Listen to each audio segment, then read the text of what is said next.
बिस्मिल्लाहिर्रहमानिर्रहीम। अस्सलाम वालेकुम स्टूडेंट, मैं हूं वाजिद अली कंबो, आपका chemistry teacher. Student, second year organic chemistry में चैप्टर 7 उसका आज दूसरा लेक्चर है।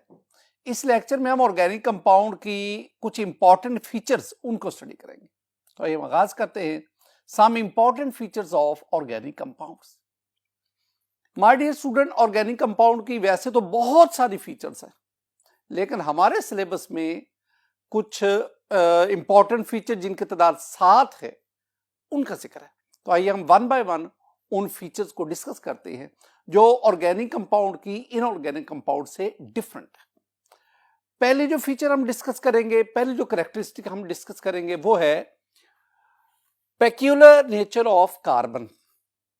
कार्बन की मुनफरिद नेचर।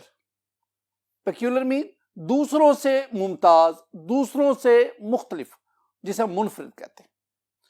कार्बन पीरियोडिक टेबल के जो तकरीबन 118 एलिमेंट्स जो हैं, उनमें कार्बन की नेचर बाकी तमाम एलिमेंट से मुख्तलिफ है।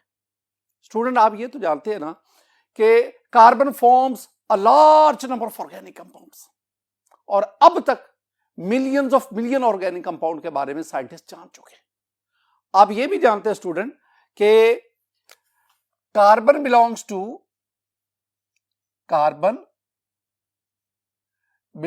To fourth A group, IVA, fourth A group. और लास्ट लेक्चर में हमने क्या पढ़ा था? ऑर्गेनिक कंपाउंड की डेफिनेशन में हमने क्या पढ़ा था कि organic compounds are such compound which contain carbon as an essential and central element। इसका मतलब है कि ऑर्गेनिक कंपाउंड में कार्बन एक लाजमी जुज्व है। तो कार्बन की वजह से we have a large number of organic compound. तो दूसरी बात जो आपने याद रखनी वो है कि कार्बन फॉर्म्स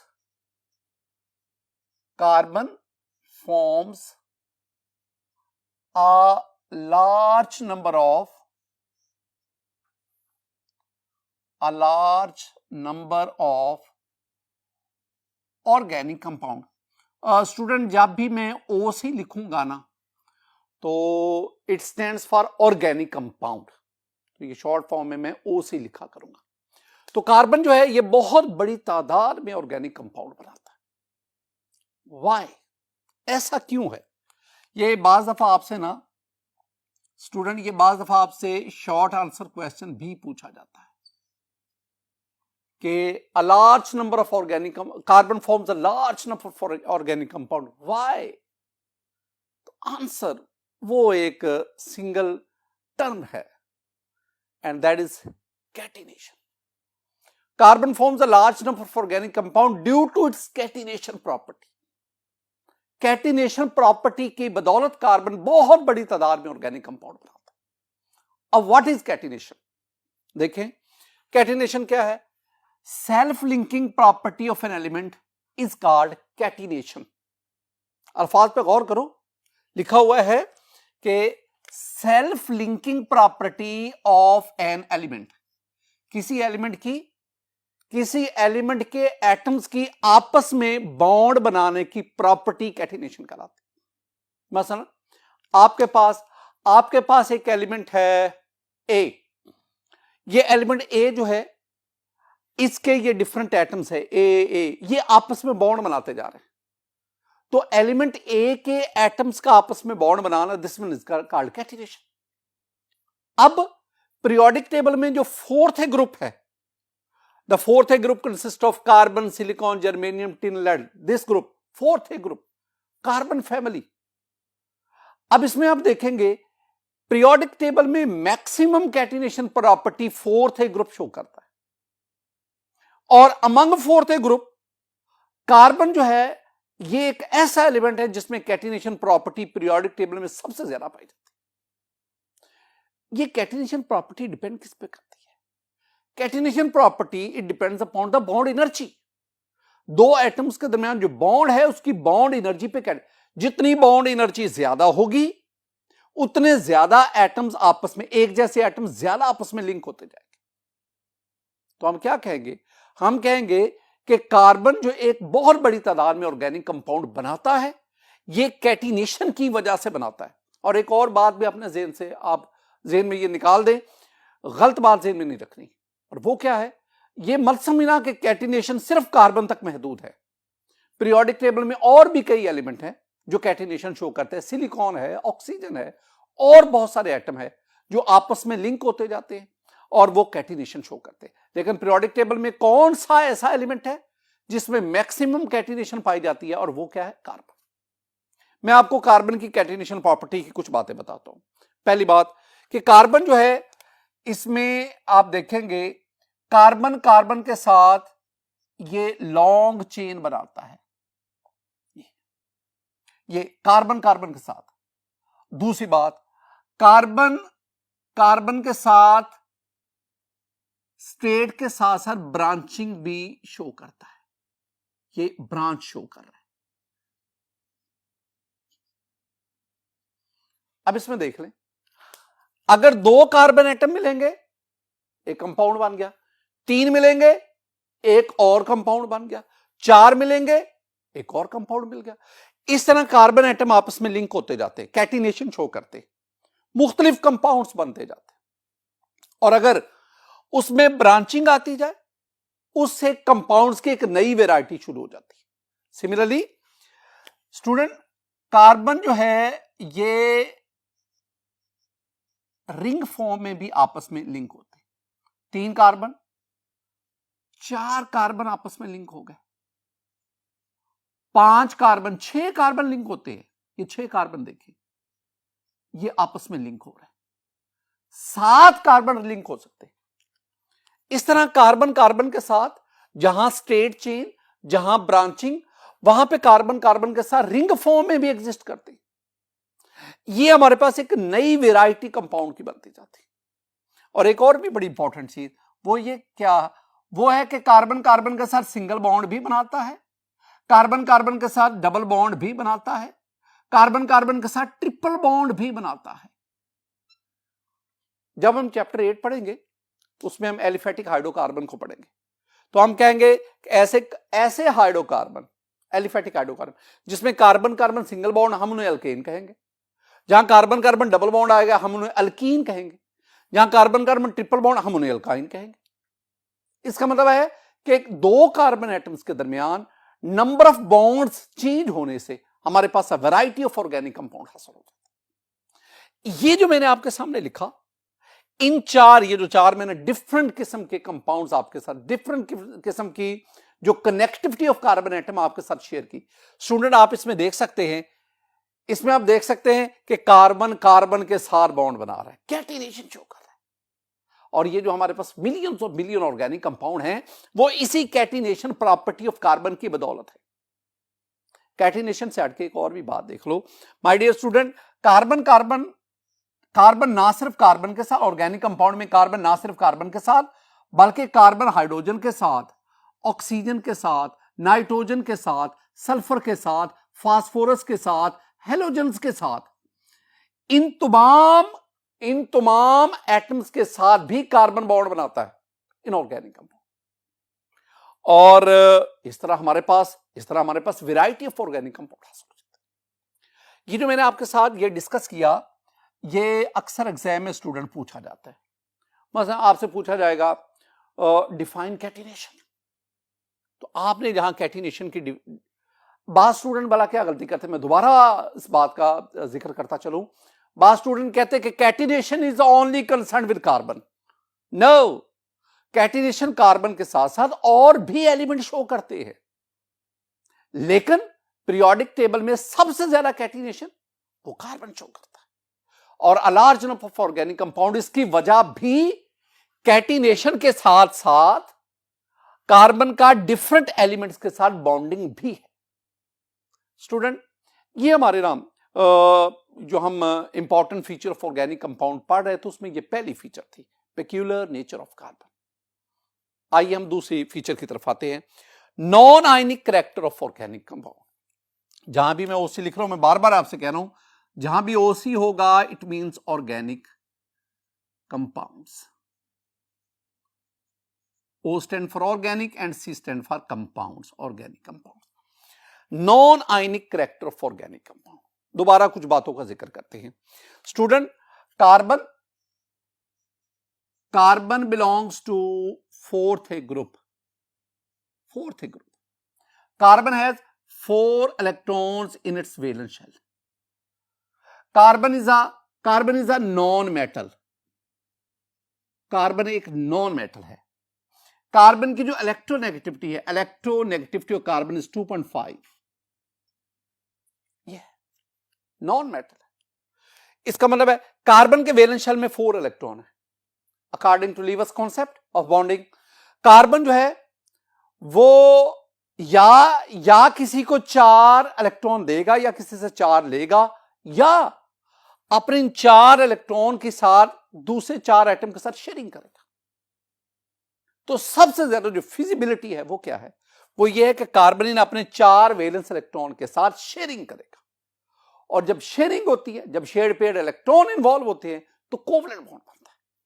इसका मतलब है carbon it belongs to fourth group. It has a tendency to form the covalent bond.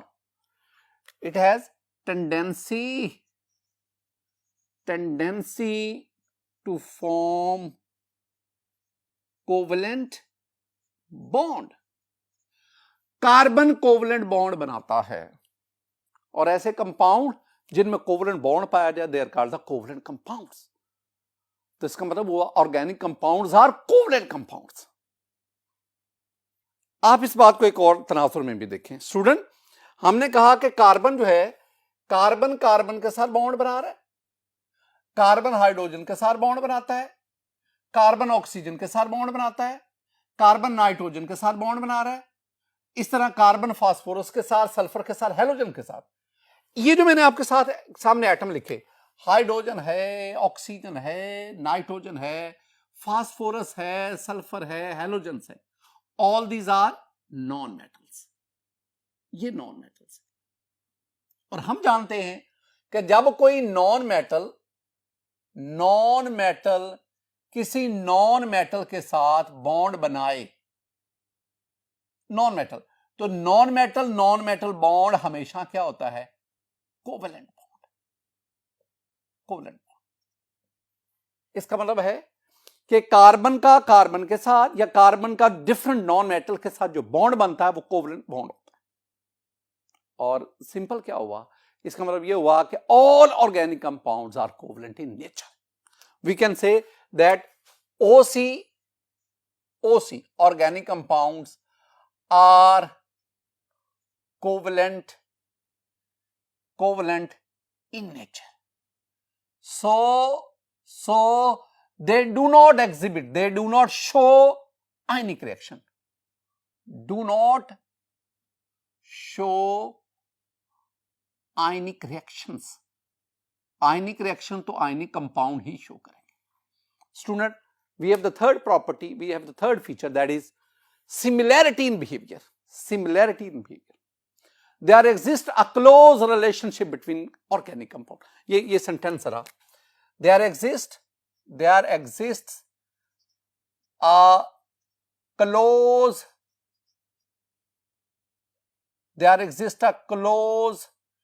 relationship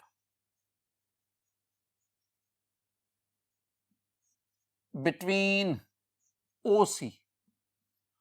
Organic compound में a close relation. This can be exemplified by the existence of homologous. दूसरी बात क्या? This can be exemplified by the existence of homologous series. ये organic compound में जो close relationship है, इसको हम होमोलोगस सीरीज इसके वजूद से साबित कर सकते हैं. What is homologous series? Homologous series, a group of compounds, chemical substances, chemical compound का एक ग्रुप जो होमोलोगस है. Logos mean behaviour. होमो एक जैसा, तो एक जैसा बिहेवियर रखते हैं, we show similarity in properties, chemical properties. कैसे? What is homologous series?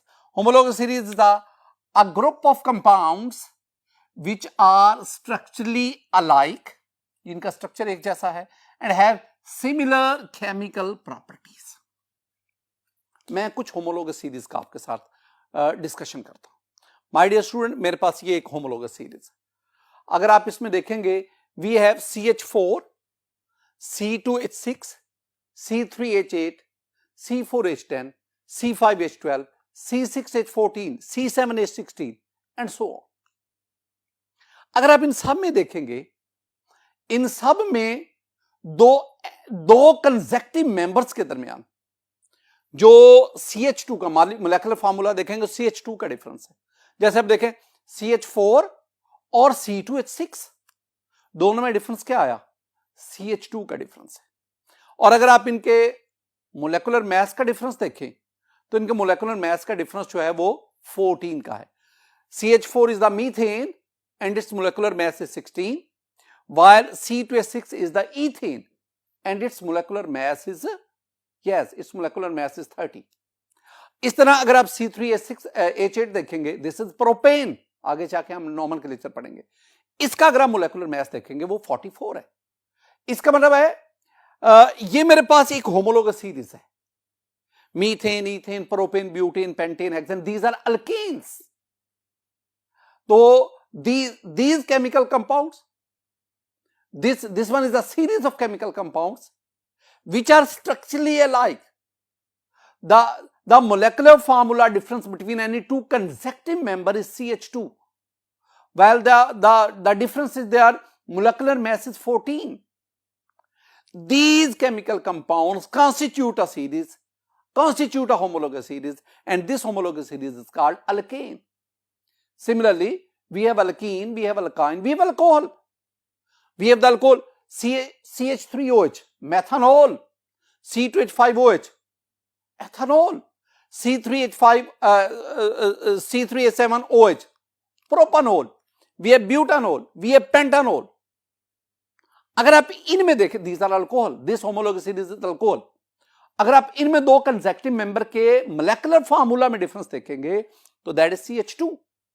अगर आप इनके मोलेकुलर मास में डिफरेंस देखेंगे, अगर आप एथानोल, मेथानोल, एथानोल दोनों का मोलेकुलर मास और उस मोलेकुलर मास का अगर आप डिफरेंस देखेंगे तो द डिफरेंस 14। इसका मतलब है ये methanol, ethanol, propanol, butanol, pentanol, these compounds constitute a homologous series and the name of that homologous series is alcohol। फायदा क्या है? अच्छा, ये जो दो मैंने बातें कही हैं, मैंने कहा कि consecutive member of homologous series differ by, अगर मैं स्ट्रक्चर की बात करूं तो CH2 मोलेकुलर स्ट्रक्चर, और अगर मैं मोलेकुलर मास की बात करूं तो 14 मोलेकुलर मास। ये स्ट्रक्चर की बात करूं, ये मोलेकुलर। अच्छा, एक और बात, ये हमने जो होमोलोगस सीरीज पढ़ी, suppose this one is the alkane, अगर आप इन तमाम कंपाउंड्स में देखेंगे, मीथेन, ईथेन, प्रोपेन, ब्यूटेन, इनमें कुछ बातें कॉमन है। पहली बात कॉमन क्या है? इनका जन्म फार्मूला, इनका जन्म फार्मूला आप देखेंगे सबका CnH2n+2 है। दूसरी बात, इन सब का मेथड ऑफ प्रेपरेशन सेम है, इन सब की केमिकल प्रॉपर्टी सेम है। They show a gradual change in their physical property. इसका मतलब है the member of a homologous series, they are very close to each other, they have same molecular formula, they are prepared by the same methods, they show similar chemical properties, they show a gradual change in their physical properties। इन बातों को आपने, मैंने क्या कहा कि the member of homologous series have same general formula। मसलन मैंने भी आपसे बात की है, जो अल्केन है, अल्केन्स, एक होमोलोगस अल्केन, इनका जनरल फार्मूला CnH2n+2। अगर मैं अल्कीन का जिक्र करूं, alkenes, they have CnH2 CnH2n। मैं अल्काइन का जिक्र करता हूं, where there is a triple bond between two carbon, they have CnH2n -2। This one, हर होमोलोगस सीरीज उसका अपना एक मखसूस जनरल फार्मूला, और तमाम मेंबर होमोलोगस सीरीज के वही जनरल फार्मूला रखते हैं। दूसरी बार मैंने क्या कही, मैंने कहा they have same methods of preparation। तीसरी बात, they have similar chemical properties। और मैंने फिजिकल प्रॉपर्टीज के बारे में क्या कहा कि दे show a gradual change in physical properties, melting point, boiling point, density, इनमें ग्रेजुअल चेंज शो करते हैं। अब फायदा क्या है होमोलोगस सीरीज को स्टडी करने का? स्टूडेंट, होमोलोगस सीरीज में आप किसी एक कंपाउंड उसकी प्रॉपर्टीज स्टडी कर लो, बाकी तमाम कंपाउंड्स की प्रॉपर्टीज मिलती जुलती हो। इसका मतलब है कि हमारे पास जो millions of million organic compound हैं, उनकी स्टडी होमोलोगस सीरीज के इस कॉन्सेप्ट से आसान होगी। नेक्स्ट हम प्रॉपर्टी की तरफ जाते हैं student. Next property is the complexity of organic compound. एक सेंटेंस में रखें, organic compounds are usually large and structurally more complex. ये बात आप ध्यान रखें। आमतौर पर large in size, I mean macro molecule, उनका स्ट्रक्चर जो है वो ज्यादा पेचीदा होता है। कॉम्प्लेक्स मीन पेचीदा, डिफिकल्ट टू अंडरस्टैंड। बस मैं सीधा एग्जांपल आपके साथ शेयर करता हूं। स्टूडेंट, हमारी बुक में ना स्टार्च का जिक्र है। Starch is a polysaccharide. ये एक पॉलीसैकेराइड है, कार्बोहाइड्रेट्स है, पॉलीसैकेराइड। स्टार्च का जो जनरल फार्मूला है वो मैं आपके सामने C6H10O5 taken N, where N is several thousand। ये एक यूनिट है, ऐसे हजारों यूनिट्स आपस में मिलकर एक लार्ज मॉलिक्यूल बनाते हैं, एक ह्यूज मॉलिक्यूल बनाते हैं, and that is of starch. Student, अगर आप स्टार्च का मॉलिक्यूल देखेंगे, चैप्टर 14 में जाके हम पढ़ेंगे कि starch composed of amylose and amylopectin. अगर आप अमाइलोज और अमाइलोपेक्टिन को देखेंगे तो अमाइलोज और अमाइलोपेक्टिन आपस में मिलकर एक बहुत बड़ा स्ट्रक्चर बनाते हैं, and this one is the structure of starch. Similarly, अगर मैं प्रोटीन की बात करूं, प्रोटीन स्टूडेंट, प्रोटीन का जो molecular masses of protein ranges from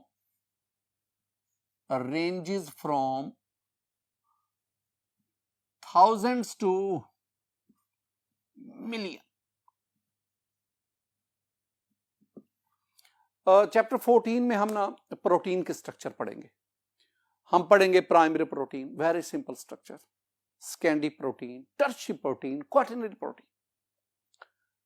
अब ना अगर आप प्रोटीन को देखेंगे, ये प्रोटीन का स्ट्रक्चर है।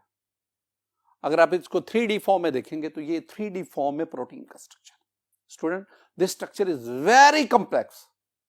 बाद बुक्स में लिखा हुआ है कि प्रोटीन का स्ट्रक्चर इतना पेचीदा होता है, इतना कॉम्प्लेक्स कॉम्प्लिकेटेड होता है कि आप किसी भी दो एटम की आपस में ओरिएंटेशन, एक दूसरे के लिहाज से जो पोजीशन, उसको डिस्क्राइब नहीं कर सकते। 3D से भी मुश्किल हो जाता है, उसको ड्रॉ करना, उसको समझना मुश्किल होता है। ये स्टार्च यानी कार्बोहाइड्रेट और प्रोटीन तक ना रहे, और कई माइक्रो मॉलिक्यूल्स हैं जिनमें पॉलीमर्स हैं, लाइफ मॉलिक्यूल्स हैं जिसमें आपके पास लिपिड्स है, न्यूक्लिक एसिड है, लिपिड्स में आगे कोलेस्ट्रॉल वगैरह, एस्ट्रोजन्स, बहुत लंबी लिस्ट है ऑर्गेनिक कंपाउंड की जिनका स्ट्रक्चर वो बहुत कॉम्प्लेक्स है, जो लार्ज इन साइज है as compare to the inorganic molecules. ये भी एक प्रॉपर्टी है। नेक्स्ट हम पढ़ते हैं आइसोमेरिज्म। 3 अल्फाज का मजमुआ है। एक है 3 चीजें, आइसोस मर्स इज्म, ये 3 अल्फाज आइसोमेरिज्म। इस चैप्टर का जो चैप्टर 7 का जो लास्ट टॉपिक है वो आइसोमेरिज्म है। स्टूडेंट इसमें देखेंगे आइसोस मीन सेम, मेरोस मीन यूनिट, और इज्म, इज्म जब भी आए इसे हम कहते हैं फिनोमिनन। फिनोमिनन उर्दू में हम इसे कहते हैं मजहर। मजहर इजहार करना, इजहार करना। अच्छा, नेचुरल प्रोसेस का, ये very important, natural process called phenomenon, वो काम जो कुदरत में हो रहा है, कुदरती अमल को हम फिनोमिनन कहते हैं। कुदरती अमल, कुदरती अमल जिसमें ह्यूमन इन्वॉल्वमेंट नहीं, इंसानी मुदाखलत नहीं है, कुदरती अमल phenomenon, that is called ism. अच्छा याद रखना, अगर किसी भी लफ्ज के एंड पे इज्म आए या अगर किसी भी लफ्ज पे एंड पे वाई आए, जैसे आइसोट्रोपी, एनाइसोट्रोपी, एलोट्रोपी, किसी भी लफ्ज के एंड पे वाई आए या इज्म आए तो उसका मतलब है फिनोमिनन, कुदरती अमल। और ऐसा प्रोसेस जिसमें ह्यूमन इन्वॉल्वमेंट हो, दैट इज कॉल्ड प्रोसीजर। तो प्रोसीजर और phenomenon, procedure which involve human activities called procedure, और natural phenomenon is called the natural activities called the natural process called the phenomenon. तो isomerism, this one is the natural process, this one is a phenomenon. Phenomenon जो same units, मतलब वो phenomenon जिसमें 2 या 2 से ज्यादा compounds molecular formula same रखते हैं लेकिन उनका स्ट्रक्चर और प्रॉपर्टीज वो डिफर करती है, यानी आइसोमर्स। हम एक टर्म पढ़ेंगे isomers, the compounds which have same, एक जैसा molecular formula MF, but they have different structure and properties. मैं ना एक वेरी सिंपल एग्जांपल आपके सामने लाता हूं, जरा देखें। ये मेरे पास है CH3 CH2OH, this one is methanol, this one is ethanol, ethyl alcohol. Ethyl alcohol एक अल्कोहल है, इसकी अपनी फिजिकल केमिकल प्रॉपर्टीज है।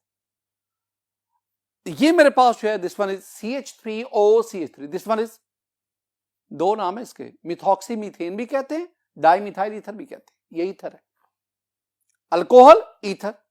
अब दोनों का मोलेकुलर फार्मूला देखें, दोनों का मोलेकुलर फार्मूला बिल्कुल एक जैसा है। दोनों का मोलेकुलर फार्मूला क्या है? C2H6O। मोलेकुलर फार्मूला सेम है, स्ट्रक्चर भी मुख्तलिफ है, प्रॉपर्टीज भी मुख्तलिफ है। आप दोनों का मेल्टिंग बॉइलिंग पॉइंट देख लें, आप दोनों की वोलेटिलिटी देख लें, दोनों की डेंसिटी देख लें, दोनों की फिजिकल केमिकल प्रॉपर्टीज देख लें, बिल्कुल टोटली डिफर करते हैं, लेकिन मोलेकुलर फार्मूला सेम है। तो हम क्या कहेंगे, चूंकि इन दोनों का मोलेकुलर फार्मूला सेम है, स्ट्रक्चर और प्रॉपर्टीज डिफर हैं, ये दोनों आइसोमर्स हैं।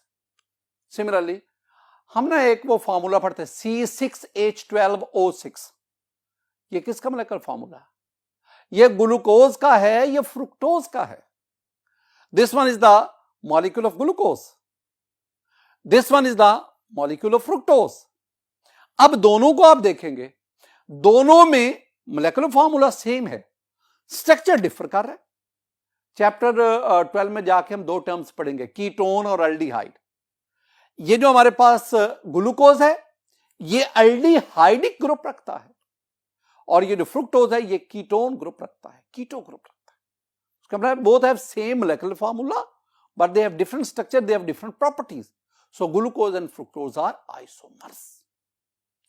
अब ये आइसोमेरिज्म की जो प्रॉपर्टी है, it is shown by the organic compound.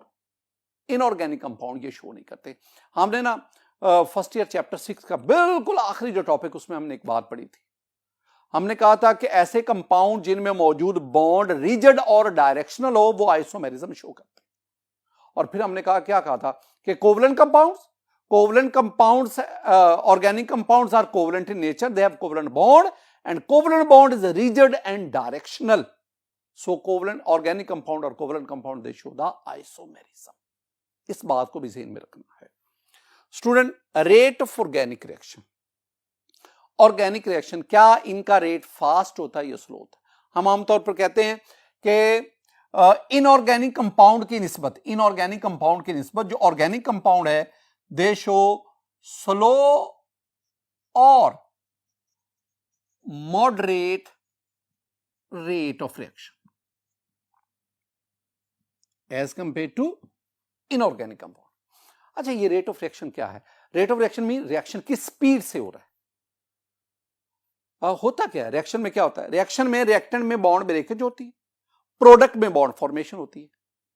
जितनी तेजी से बॉन्ड ब्रेक हो, जितनी तेजी से बॉन्ड फॉर्मेशन हो, उतना रेट ऑफ रिएक्शन फास्ट होता है। आमतौर पर जो इनऑर्गेनिक कंपाउंड है, इनऑर्गेनिक, वो सोल्यूशन की फॉर्म में या मोल्टन स्टेट में, जब वो रिएक्टेंट फॉर्म में होते हैं सोल्यूशन की फॉर्म में या मोल्टन स्टेट में, तो उनमें आयनिक बॉन्ड टूटा होता है, लिहाजा वो तेजी से बॉन्ड फॉर्मेशन शो करते हैं।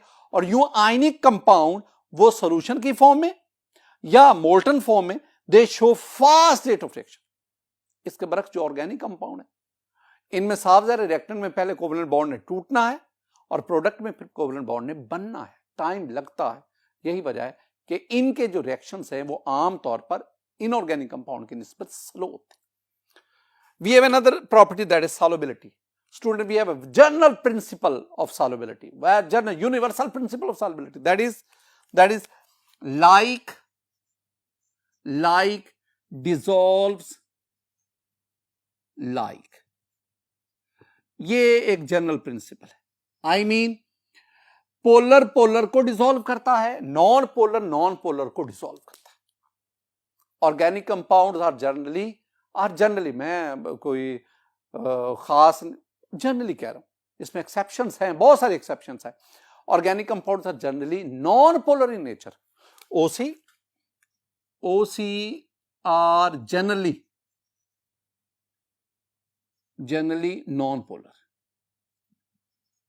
अब वाटर को देखेंगे, water is a solvent. Water solvent है लेकिन वाटर पोलर है। ऊपर वाला लाइक डिसॉल्व लाइक वाला प्रिंसिपल हमें क्या बताता है? क्योंकि वाटर एक पोलर सॉल्वेंट है, लिहाजा water non polar organic compound को डिसॉल्व नहीं करेगा। आपके पास बहुत सारे नॉन पोलर ऑर्गेनिक यानी ऑर्गेनिक कंपाउंड है, जिसमें आप नेफ्थालीन की बात कर लो, फिनेप्थलीन की बात कर लो, आप फिनोल की बात कर लो, इस तरह आपके पास ईथर है, पेट्रोल है, इस तरह आपके पास बेंजीन है, टॉल्वीन है। एक लंबी लिस्ट है ऑर्गेनिक कंपाउंड की जो पानी में हल नहीं होते due to their non polar nature. लेकिन याद रखना, कुछ ऐसे ऑर्गेनिक कंपाउंड्स भी हैं जो पानी में हल हो जाते हैं, जैसे ethanol is soluble in water, similarly glucose, fructose, we have the sucrose, they are also soluble in water. लेकिन मैंने जनरल बात की कि ज्यादातर जो ऑर्गेनिक कंपाउंड हैं वो पानी में हल नहीं होते क्योंकि वो नॉन पोलर हैं और वाटर एक पोलर सॉल्वेंट है। तो फिर ये जो ऑर्गेनिक कंपाउंड है ये डिसॉल्व किस में होते हैं? भाई आप ये नॉन पोलर हैं, आप नॉन पोलर सॉल्वेंट लिए, जैसे बेंजीन है, ईथर है, इस तरह आपके पास ये नॉन पोलर टॉल्वीन है, ये आपके पास नॉन पोलर सॉल्वेंट्स है। तो इनमें organic compound they are easily soluble. Student, आज के इस लेक्चर में हमने ऑर्गेनिक कंपाउंड के कुछ इंपॉर्टेंट फीचर्स इनको स्टडी किया। मेरी दुआ है कि अल्लाह ताला आप पर अपना फजल फरमाए, अल्लाह ताला आप पर अपना करम फरमाए। अस्सलामु अलैकुम रहमतुल्लाह।